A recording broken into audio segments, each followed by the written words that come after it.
بینەرانی بەڕێز ئەم کاتتان باش خۆشحاڵم جارێکی تر و لە بەرنامەیەکی تر بە دیداریەوەی ئازیز شادم بۆ کاروانی دەرسی دەم پێشکەشکاری تەلەڤیزیۆنی پەرتەو بۆ پێشکەشکردنی بەرنامەکانی ئیمڕۆ لەگەڵتانە بم. لەم بەشە لە بەرنامەکانمان لە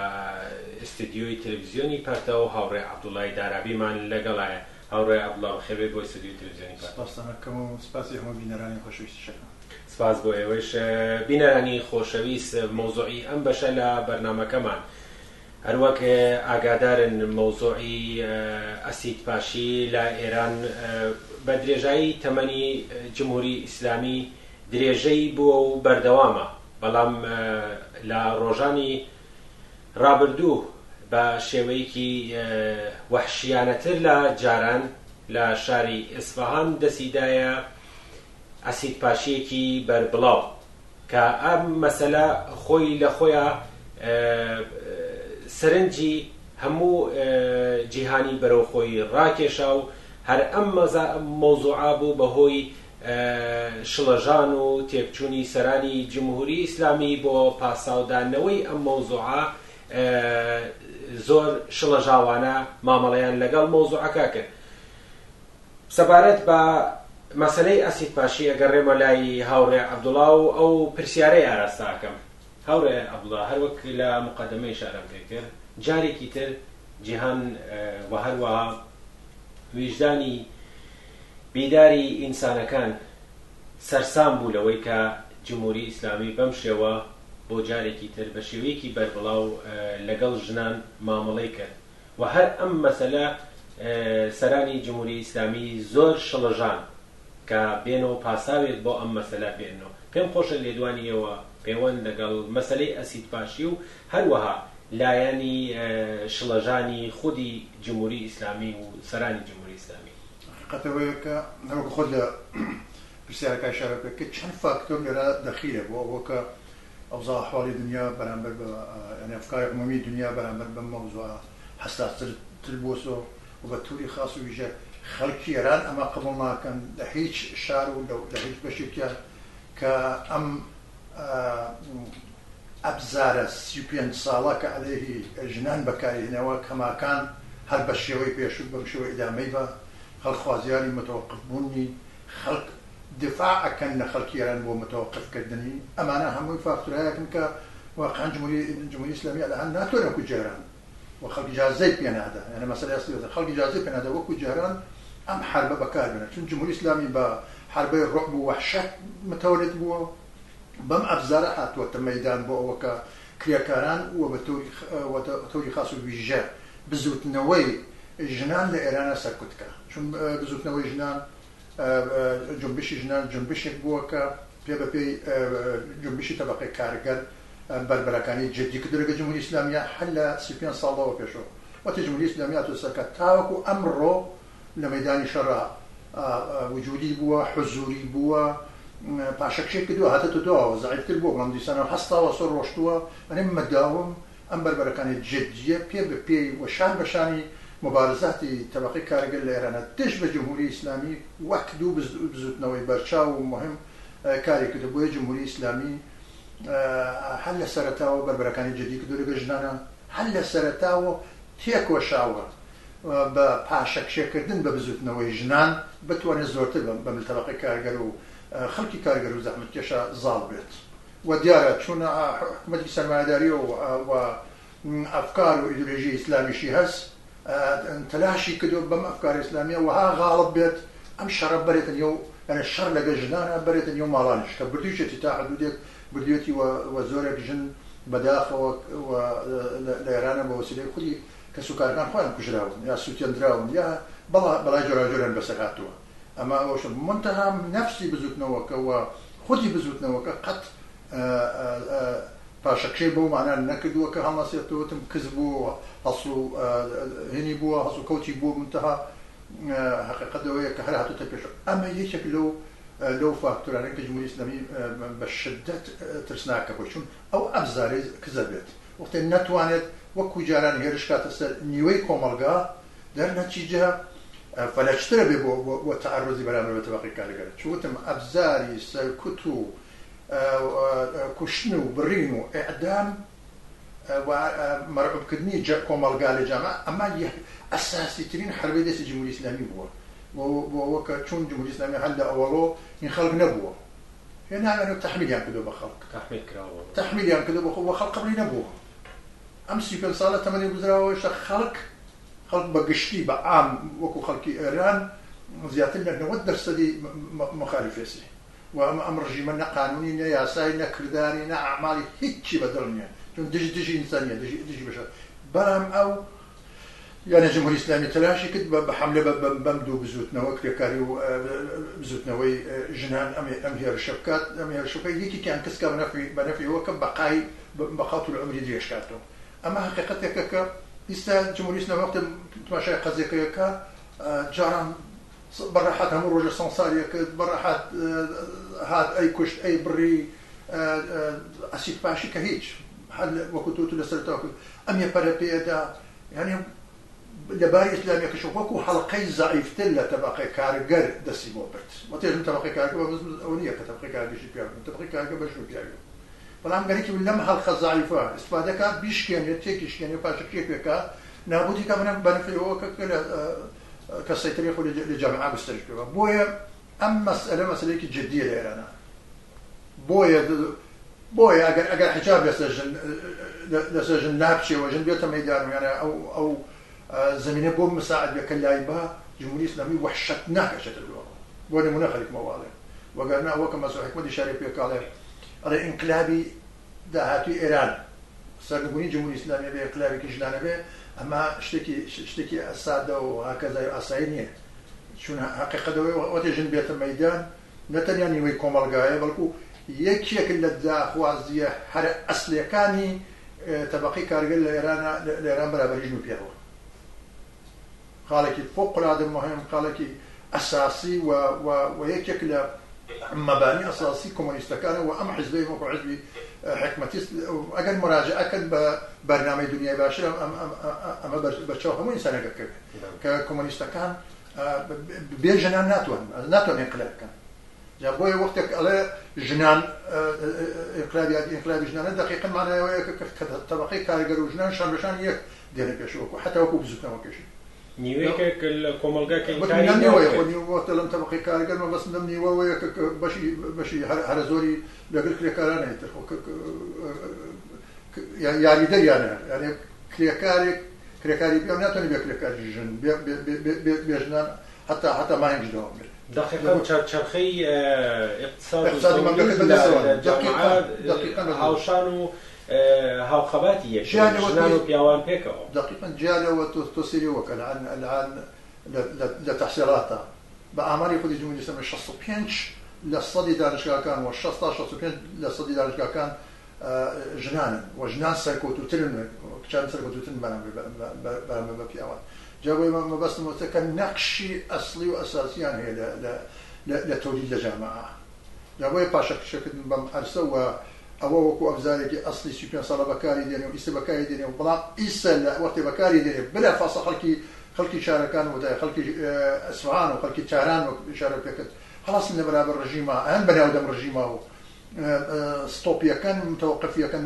ناڵم پەرەپسێنێت و ڕژیم وای بەسەر دێت وەک ئیشارە پێکرد وای بەسەر دێت گرێکێ بە 1001 پینەیکە وەسڵیکە کەسێک بگرێ کەسانێک بگرێ حتا عەدامیان کە بەڵکو ئەم ئاوەکە منەوە ئەمە خامۆش نابێت ئەم ئاوەڕە خامۆش نابێت ئەم دەلای لە حکومەکە بەسەرەوە کە مەسەلە لەم شرایەتە بەم شێوە ئەوان لە بەرابەریان ڕژیم ئەترسێەوە خەڵک دوو هەنگاوە ئەچێتە پێشەوە خەڵکی ماباقی وڵاتانی دیکە لە دنیا لەم لاولا لە ئەوروپا لە ئەمریکا کۆمەکیان کە یێنە دەنگ ئەو مەسەلەسە کە دنیای ئەمڕۆ تعریفەکە ئەوزای ئەمڕۆ شرایەتی ئەمڕۆ تعریفەکە ئیجازە نادە و مەجال نادە جمهوری ئیسلامی وەکو جاران بە میلی خۆی ئەم گورزە ڕابۆشێنێ و بیا بەسەر تۆقی سەری ژنان و تەبەقەی کاریگەر. سپاس بۆ تۆزیحەکانت بەڵام ئەچمە سەر لایەنی بەرپەرچدانەوەی ئەم حرەکەتەی جمهوری ئیسلامی بەرامبەر بە ژنان ئایا بە بڕوای ئێوەیە ئەو ڕەتفعلەی کە لە کۆمەڵگا بەرامبەر بەم حرەکەتەی جمهوری ئیسلامی دراوە یا با بڵێن دەست و پەیوەندی جمهوری ئیسلامی دراوە ئایا جێگەی خۆی بوو یا ئەیتوانی بە شێوەیەکی بەربڵاوتریش ببێت ئەگەر نەبوو بۆچی ئەگەر نەبوو تمام شرایط ئیجازە پێ نەدا ئەگەر نەبوو ئەگەر نەبوو بۆ دەیلەکە ئەوزاو حواڵی ئیسە ئێران مەجارەی پێ نەدا خەڵک چاوی کردوتە 35 ساڵەکەم ڕژیمە مەبارزەیەکە بەربەرەکانی جدیەکە تەقابلی تەبقاتیەکە جوان بەخاترەوە کە هیچ حقوقی نییە شەو ڕۆژ تەلاشەکە عەقڵیشی کە ئەم ڕژیمە لە هەموو تەزاوڕاتەکانە ئەوەسە نەخشی سەرەکیان بەدەستوێ وەختی کۆمەڵگا لە دڵی ئەوزاو ئەحواڵی ئەمڕۆی دنیا قبولی ناکە لە ڕژیم وەکو ڕژیمی جمهوری ئیسلامی ئەو ئەبزارە سەرکوتگەرانە کە هەر لە ئەوڵە دەستی پێکردو بە شێوەی ئەوڵ بەکاری بێنەوە هەر وەکو جاران گورزەکە ڕابۆشێنەوە پێی وابێت ئەبێت هەروەت مەیلی بوو ئەگرێ ئەسیدی پیا پاشێ هەروەت مەیلی بوو ئەگرێ و عەدامەکە هەروەت مەیلی بوو ئەگرێ زینە بەچاڵێکە سەنگساریەکە من ناتوانێت ئەم وەزیەتە ئیجازە پێ نادە بۆیە خەڵکی ئیسمان ئەوە بەڕەحەت دێت بۆ خەڵکی ئیسمان لە سەرەتاوە ئەم شتڵە ممکنە ناتوانێت یا ممکنە مەرعوبتر بۆ هەن والله مثلا قبل لا نقلي حتى يقولوا قبل أن كذا هاتنا ميدان عناوين مختلف إبراز وجودية بوبة تظاهراتي قورة لا شو كانت بوبة تظاهراتي قورة وحماتي قورة در نتيجة وأمنا نارسة تتعزى من زمن أروات تاو كجمهوري إسلامي برونمان با أم أوزاع إجازة بير نادا چون أم جنان چاو دميان كدوسو الان توصيلك زۆربەی ژنان و بەتابەت نەسڵی جوانی ژن لە شارەکانە و لە شارە گەورەکانە گوێنیان بە جمهوری ئیسلامی ئەو ئەحکام و قەوانینە ڕەش و دژی ئینسانیە قبوڵ ناکەن زۆربیان هەن هەر بۆ نمونە بە زەحالەت حەگەڕەکانە بەسەریانەوە زۆر حجاب بەمانای ئەوەیە وجودی نەوە لە ئێرانە يعني لو خايش تحت تأثيري حاكميتك أو توزا روسية حقاليش نقدر نقول كم أجر بمليمتر وبسنتيمتر أما أندازة جيل كي رجيم باش شيء بيكراوه بديله هو كخلوا ريابوته خلقاته ميدان جوان تحملينا ما وقبلنا كحنو جوان يقدر لسانس كشان هي بريكان صوزي وقت تواب درجة كان ألجين تتوانه بس شو تواب بيكاره تحملينا كان قبولنا كان الرجيم شرائط إجازة بيناوي كخلق واقعا بيدني مكو جاران ساكني مكو جاران أجد جاران بالآخر تمكين أكل باش طليق ويا باش كشان بيكرا يسنانه ويتحمل كان قبلنا كان بوشيو أما أوشليك أمرو موقتي سو وزيت يسمرون إن شاء الله بله هاورا عبد الله هر وقت خود إشارة بدا منصور حكمة الله انقلابي داهاتوي ئێران ئینقلابێکی ژنانەیە واتە پەرچەمداری ئەم گۆڕانە ژنانن و ژنان ئەبێ پەرچەمداری ئەم مەسەلە بن بەڵام من هەڵەگەڕێمەوە بۆ ڕووداوەکانی مانتەقا ئێمە ئەبینین لە وڵاتی دراوسەی ئێران لە شارێکی وەکو کۆبانی ژنان پەرچەمداری حرەکەتی دژە ئیرتجاعن کە ئەمە خۆت بە خۆت چ لە مەنتەقە و چ لە سەطحی جیهانیە تەسویرێکی وازەحی لە ژنان داوە کە ژنان هیچ لە پیاوان کەمتر نین لە زۆر لایەن ئەتوانن سەرتر بن و زیاتر خۆڕاگر بن ئایا ئەمە خۆی یەکێک لە هۆکارەکانی ئەو بەرخوردەی سیستم و ڕژیمی جمهوری ئیسلامی لەگەڵ ژنان نییە کە بینین لە زۆربەی شارەکانی کوردستان و هەروە زۆربەی شارەکانی ئێران بۆ دفاع و پشگیری لە ئەو خۆڕاگری و مقاومەتەی کۆبانی ژنان و پیاوان هاتنە ساحە ئەمە لە کولە من ناتوانم ئەو بڵێم کە ئیسلامی سیاسی بەتەواوی بەمانای واقعی کەلیمە لە سەطحی مەنتەقا و بەتایبەت لە خاوەنیان پاشەکشەی پێکراوە نە جمهوری ئیسلامی و موقعیت و جایگای خۆی ماوە نە ئەو گروه و جەریاناتەی کە وەکو 35 ساڵ لەوە پێش جمهوری ئیسلامی بەلەخەرە پەروباڵ پەیاکەن و قدرتمند بني دينا ميدان بتوان من الخوان بكوجن ببرموسا برموت أو شار تون أمشتانا كيسد داعش أيكا وكتواليت ولا كوباني خلق المقاومة لقلاكا أما سيبين صاروا الجمهورية الإسلامية أو كرشوا وايد الجمهورية الإسلامية لو كاتا حاكم شرعي كنا مثلا بمنطقة وكوستاني كردستان إجازة كامل بو تعمل اختيار بو حركة كي بيكوجي بمحاكمة يعني أول كيس داعش أيكا حقيقة ويا كسيبين صادوا كش جمهورية الإسلامية أو كرشوا كرديتهم وكو إسلامي كي واقعي بالهام لا قرآن كاري كدوا بالهام لكتابي حكومة جمهوري حكومة إسلامي نووسراوەی خودی خمینیم کاریان کردووە داعشعینی ئەو کاری کردو بەڵام بۆ خودی مقاومەتی ژنان لە بەرامبەر بۆتە سمبلێکی گەورە لە دنیا پشتیوانیەکە ئەم مقاومەتە ژنانی ئێران و ژنانی کوردستان 35 ساڵ بەرامبەر جمهوری ئیسلامی کردیان بە هاتن ڕژیم کردیان بەڵام دیار بۆ ئەو ڕژیمەتە ئەو کاتە دووەری ئوروپا و ئەمریکا لە پشتی بوو جمهوری ئیسلامی ئەوان هێنایان لە نەجەف و کەربەلا دەرێنێنەوەیان حکم و تەحمیلیان کرد بە وەسیلەی ناسیۆنالیستای ئێرانی تەحمیلیان کرد بە خەڵک بەحتا برە لە چەپەکان وەکو ئەوانەکە خۆیان پێیان وەکو چریکای فدایی ئەکسەریەت وەکو حیزبی توودە لەسەر شانی ئەمان و بە حمایەتی مادی و معنەوی ئەمریکا و ئوروپا هێنان تەحمیلیان کرد شەرایەت ئەو کاتە جۆرێکی تر بوو دەنگی خەڵک وەکو ئەمڕۆ لە ڕەسانەهای ئیجتیماعی و جمعیە بە چرکە سعاتە نەیەگەی بۆ پەڕی دنیا ئیسا ئەگە ئیسا تۆ لە جوانێکی پێشەش کلاسی ابتدایی سوالەکەی بێژی ئەوزاع چۆنە هەموو شتێک دەزانێت زۆر دەزانێت کە ئیسا لەگەر ئەو کاتە ئەستن قابل قیاس ناتوانین مقایسەیەکەی ئیسا ئەزانێ ئەو کاتە نەما نەزانێ ئەمە ئەرێ خەڵک نەیەزانێ ئەسڵ خەڵک ئەگەر 35 ساڵەوە پێش وایە لە کوبانیا مقاومەتی کردایە ژنان بەم شێوە مقاومەتیان کردایە تۆ حتا وەکو ئینسانی هاوسەکەی لە کوردستان عێراق و ئێرانە نەتەبیست ئیسا ئەوزاع ئەحواڵ بەم شکڵە لە عەرسەی ڕەسانەگەری و لە ئیطلاع ڕەسانی بەڵام ئەم مقاومەتە ژنان 35 ساڵ لە کوردستان ئێرانە لەوە پێش کردیان لە شارەکانی کوردستان لە هەموو شارەکانە کردیان لە هەموو شارەکانە چەکیان هەڵگرت بەڵام کۆمۆنیستەکان ڕاهبەری بوون مقاومەتی 24 ڕۆژەی سنە و تەلاش و زەحمەت و لێبوردووی خەڵکی کامیاران و مەهابات و سەقز و بانە و مەریوان و ئەمانە شتایەک بوون کە ئەو کاتە ئاڵاکەی بەرزۆ کرا پەرچەمەکەی بەرزۆ کرا لە عەرسەی سیاسی اجتماعی نظامی هەموو ئەمانە بەرامبەر بە جمهوری ئیسلامی وەکو ڕژیمە داعش بەروەر نەک ڕژیمێک نەک جەریانێکی وەکو داعش وەکو حکوومەتێکی گەورە و پاڵپشت کە پاڵپشتەکەشی ئەمریکاوان بوون ئەمە کە ئیساکرێ لە کوبانی 35 ساڵەوە پێشکرا بۆیە ئیسا خەڵکی کوردستانی ئێران و خەڵکی ئێرانی بلا فاصڵە حمایەتەکە منزل من لە سەطحی منطقە خەڵکی ئێران باشترین حمایەتی کردو لە کوبانی بۆ دەیلێ باشی ناسێت سنەتێکە کە خۆی کردوێتی خۆی ئەم سنەتەی تەسلیت کردووە ئیسا ئەبینێ لە کوبانی دوای 35 ساڵ ئەو پەرچەمە بەرزەکرێتەوە کە پەرچەمی مقاومەت چون وەگەنە ئەحزابەکەی فەرقەکە چون ئەحزابی کۆمونیست لەوێ ئێمە ئاڵاغەربیە پەرچەمە پاڵپشتی ئەو خەڵکە من وڵانی سەر لێرە ئەحزابی ناسیۆنالیستە لێرە فەرقەکە بەڵام خودی خەڵکەکە بەنظرم نەخشیان نیفاق کرد نەخشی ئینسانیان نیفاق کرد مقاومەتی چاکیان کرد لە بەرامبەر جەریانێکی وەحشی کە پاڵپشتی وڵاتانی منتەقە و ئەمانە جا بۆیە بەبرا من ئەم ئەنعکاسەش ئەبەم شێوە ئەم ئەنعکاسەکە ئیسا مثبتەی کە بەرامبەر بە خەڵکی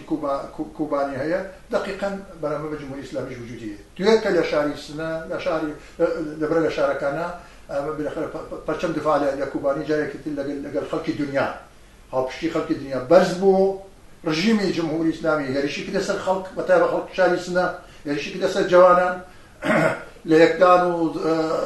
زەدەخۆل لە بینیان هات شروع بوو بازم دوای زەدەخۆلەکەی دیسانەوە خەڵک هاتۆ مەیدان و ڕێپێوانەکان ئیدامەدا و ڕژیمیان پاشەکشە کرد ئەمە معنای چییە؟ معنای ئەوەی ئەو داعشە لەوێ بەربەرەکانەیەکە لەگەڵ خەڵکێکی مەقاومە ژنان و پیاوانی مەقاوم لە کوبانی جمهوری ئیسلامی لە ئێرانە بەربەرەکانی جدیەکە لەگەڵ ئاعترازاتێکە کە بەهەمان لە کوبانی و بەڵام قەزیەکە وەیە ئەوە کە پێڵێن داعش لەوێ بڕوخێ و شکست خوا لەگەڵ ئەم داعشیشا کە بڕوخێ و شکست خوا یەک ئامانجیانەوە بۆیە خەڵکەکە یەک ئامانجیانەیە لە بەرابەر داعش ئەم داعش و داعشە ئەوانی متقابلن یەخواستیانەیە بۆیە فەرقێکە لێرە ئاستێنەوەیە کە إخبار الرساني وإطلاع الرساني الآن سريعة لسطح الدنيا خوشبختانه هر حركتك هر دنگێکی ئازادی خوازانە سریع انعکاسی مثبت بەیاکە و پاڵپشتی جیهانی بۆ پێیا بێت بەنام حرەکەتێکە پێرەکە کراوە سۆسی کەس لە ڕابەران و ئینسانهانی سەرشناس و خۆشناوی ئەمریکای ئەوروپایی فراخەنەکاندا واسڵکەی و ئازادی کوردی ئازادی دیکەی منتەقەکە نەیداوە بەڵام مهمەکەی ئەوەیە کە حرەکەتێک لەو نەوەسەتا کرێ بەرامبەر بە جەریانێکی تیجاری بلا ئەسڵە هێز و حمایەت و پشتیوانی بینالمللی پێیاکە ئەگەر ئەو کاتێ ئێران و کوردستانی ئێران لە بەرامبەر جمهوری ئیسلامیە ئەم شەرایەتە بوایە بێت تەردید جمهوری ئیسلامی نێتوانێت دەوام بێت سپاس بۆ تەوزیحەکانت بەڵام هەر بە فاکتگرتن لەم مۆزوعی ئیطلاع ڕەسانی سەریع و بارحەڵ دێهکەدەی جەهانی کە بە کەمترین اتفاقی لە هەر گۆشەیەکی دنیا ئەکەوێ ئیطلاع ڕەسانی ئەکرێ و هەموو دنیا لەو ڕووداوە ئاگادار ئەبنەوە با بڕوای ئێوە تەبەقەی کرێکار لە ئێران ژنان بەتایبەت بەرامبەر بەم ڕووداوەی ئەخیرکە لە شاری ئیسفەهان ڕوویداوە هەروەک لە قسەکان من وەرم گرت ئەو شێوە کە ئەبوایەت بەرامبەر بەم مەسەلە ڕێکفعل نەدراوە چونکە سەرکوبی جمهوری ئیسلامی زۆرە لەسەر خەڵک بەڵام بەبوونی دنیای ئیطلاع ڕەسانی و ڕەسانە دەمدەسەکانەوە کە لە هەر ماڵێکە گرفتە لە فەیسبووکی هەر تاکە کەسێک بۆ گرفتە ئەتوانێت ئیطلاع ڕەسانی بکە کرێکاران ژنان بەرامبەر بە داعشی جمهوری ئیسلامی بە سیستمی ئەسید پاشی جمهوری ئیسلامی بە سیستمی ئیعدام و کوشتنی جمهوری ئیسلامی ئەبێ زیاتر لە هەمیشە چی بکە پەیامی عەبدوڵای دارابی پەیوەند لەگەڵ ئەم مەسەلە ئالتەرناتیڤی تەبەقەی کارگەر بزوتنەوەی ژنان و بزوتنەوەی جوانان لە ئێران ئەبێ یەکێک لە خاڵە ئەساسیەکانی ڕوخانی جمهوری ئیسلامی بێ ئەبێ ئەمانە وەکو ئالتەرناتیڤ بێتە مەیدان بزوتنەوەی ژنان دەسەڵ پێکە لەگەڵ بزوتنەوەی تەبەقەی کارگەرە و بزوتنەوەی جوانانیش هەروە لە سەتاسە ئێرانە بۆ ڕوخانی جمهوری ئیسلامی بەڵام زاهربوون وەک ئالتەرناتیڤێکە خۆیان یەکێ لە نیروگەر ئەساسی و مقتەدر بن بۆ دەسەڵات بەدەستەوەگرتنی دوای جمهوری ئیسلامی ئەمە هیچ ئەملاوە ئەگەرێکێن لە 35 ساڵ تەمەنی جمهوری ئیسلامی تێپەڕی کردو ئەم 35 ساڵە نیشانی داوە کە بێ سەرنگونی جمهوری ئیسلامی و بێ جایگوزینی چینی کرێکار و بزوتنەوەی ژنان و جوانان و خەڵکی ئازادی خواست خەڵکی ئێران نە ژنان نە جوانان و نە تەبەقەی کارگەر کە 90% کۆمەلگا تەشکیلێن بە هیچ وجه ڕزگار نابن نەک لە عەرزی ئەسید پاشیە نەک لە عەرزی ئیعدامە استثماری خەفەقانی فەقری فەلاکەتی ئیحتیادی فحشای هەموو ئەو موسیبەتانە کە لە جامعە کە ئەو جامعە تا دەکەوێتە دەست خەڵکی خۆی 50 ساڵ تریش نایەتە جێگەیە کە توبژی سکونایی دەبژی خەریکە ژیانی خۆشەکە بۆیە ئەم ئالتەرناتیڤ بێ زۆر ڕۆشن بێ خەڵک ئەبێ سەرنگونی جمهوری ئیسلامی تەبەقەی کارگەر و لە ڕەسەوە بزوتنەوەی ژنان و جوانان ئەبێ حتمەن ئەم ڕژیمە بڕوخێنن بێ ڕوخانی ئەم ڕژیمە هیچ شتێک ناچێتە جێی واقعی خۆی تو ڕاستەکەی مەسەڵەن سەر ڕژیم وەکو جاران وەکو منیش تەوزیحم دا و تۆش پرسیاری بکرد ڕژیم وەکو جاران ناتوانێت ئەو دەدمەنیشی و تەواش بەڕێتە بەڵێ پاشەکەم ئەوێسن لە بەرابەریە ئەوش مەجبور دەست بێ بە قڵاوەکەی خۆی ئەوەیە تماشا ڕەسانەگەل ئێرانی کە ئەم جریان ئەو جریان و ئەم یەکێک حاوارەکە کە ئەیان گرین و ئەیان کوژین و وعدەیە دەن و پەسکەم ڕێی جمهورە سەخیفەکە کە بە هاتنە سەرکاری لە ماوەی یەک ساڵی ئەخیرا زیاتر لە هەموو ڕێی جمهوری خەڵکی کوشت و لە دەورانی خەڵک کوژراوە ئەعدام کراوە لە دەوران سەدارەتیە ئیزە خەریکە ئەشکی تەمساح ڕێژێت جەناحی سەوزەکەی بۆ ئەوە کە بڵێ ئەمە ئەیگرینەوە جەماعەتێتن ئێمە نین جمهوری ئیسلامی جمهوری ئیسلامیە بۆ لە ئیستثمار و چەوسانەوە و پوڵەکە لە بین خۆتانە هیچ شەڕێکتانی وە شەریک و بەشێک بۆ چەپاوەکە بۆ غارەغارەتە مشکلێکتان نییە بۆ چی لەما کە مەسەڵەن یەکتان بن بە خراپ ئەسیدە پاژەوەیەک یەکتان بن بە دڵسۆزی خەڵک ئەمە واقعەتی نییە واقعەتی نییە جمهوری ئیسلامی ئەگەر لقێکی بڕوخی ئەوی تریشی ئەڕوخێ و خەڵک خوازیای ڕوخانی جمهوری ئیسلامی بەمانای واقعی کەلیمە بە هەموو شاخ و بەرگێتیوە بە هەمووی بێم ڕژیمە لە عەرزەی قودرەت و دەسەڵاتە ساقط بێ بچێتە لاوە بچێتە کنارەوە جا بۆیە ئەمە ئەبێ لێرە بۆی نەڕۆین کە ئایا خەڵک چی بکەن کە ئەسید پاشی کەمەوەکەن دیارە خەڵک ڕۆژانە مبارزەیەکە سەنگەر بە سەنگەرەچێتە پێشەوە قدم بقدم انشتو في منتهى واو حركتك بخاطر يك استراتيجيه يك لخلق وركالي او استراتيجيه وانا وياك جمهوريه الاسلاميه بروح انه خلقت تجيكي او بوكو الترناتيف ظاهر بك جمهوريه الاسلاميه بروخت يتنا عدامك نستثمارك نفقي وهجات توليدك لكم القى اعتياد ومعتاد توليدك زياده بامر 9 مليون انسان جنجي جنوبيا عن معتاد الإيران أما معناه كي وياك أنا دو برابر أوش خلق لدور بريان وكو كسوكاريان جلو ديم أم رازن فقر فلاكك كي تخوان زان بدادك خوان علاني تمقصي خوان من لرأى مال من نيامة قصي خوانك أقل كم تلدو مليون تمن ما نرتو إن كان يجي خطي فقرة تحسيبك أكسيتي جامعة دسينا قبل مليونك يشتبدوا مليونك يقال مانغا جابوا قصكوت حج والبي بي وي معناه عملي سياسي اجتماعي كي أكاد أوك جمهورية إسلامية أبي بالروخي جمهورية إسلامية بهيج بيوانيك ناتوانيت حاكمي خلق إيران به لا عرسي سياسة لا عرسي اجتماعية لا عرسي اقتصادية لا عرسي كومراتية لا هيج بشيكيا أخي ملايك كرو هنا ولا كنجي مزقوتات شون أتواني الرهبري رهبري تشيني كريكار بك الرجانات توليدك أو الدنيا بكو نك إيران الدنيا وكو تبقي كارجة غيرك مبلا وكو بوكشيش أرازينتو أمرو تابعني روالاتي جوان تليبيا دا لكو بيك تليبيا لدرستن حموش تيك بيوستي كان بو دنيا تبقي كارجة غيرك بمشي وكالجر علم وصنعة ودانش أما خليك الروجانات بالنسل ببزوتنوي جوانك وكا سيت الواليات والليسانس قدن بو أمريكي عادي خوش وقتنا أو نبر حدا يجري لكن ملاك خليك حسن وحسين وكروا هنا ولا لكن جيب مزقوتات لكيو منطبقة بالبيكو قوانين إسلامية لكيو منطبقة بس علمك كأمر للدنيا بريسندو لو قالك مو بلام كبحث بيوانية كتبي بيوي جمهورية إسلامية بالبروا ألترناتيفي همو أو بزوتنا مترقيانا أكو جنان وجوانان وطبقة كارجر أبي روحان جمهورية إسلامية به بوتشي روحان جمهورية إسلامية به بو أوك أخوان جنجيك أما ألترناتيف أصليك برامن بأمر خلق إيران لهم تزاورات كان فلانا لهم حركة كان نشان جمهورية إسلامية خوي بما هستي كدوا دركي كدوا أزانيت بويا خريكة للايك أكوجت بدستي أكوجت بدستي كش خريكة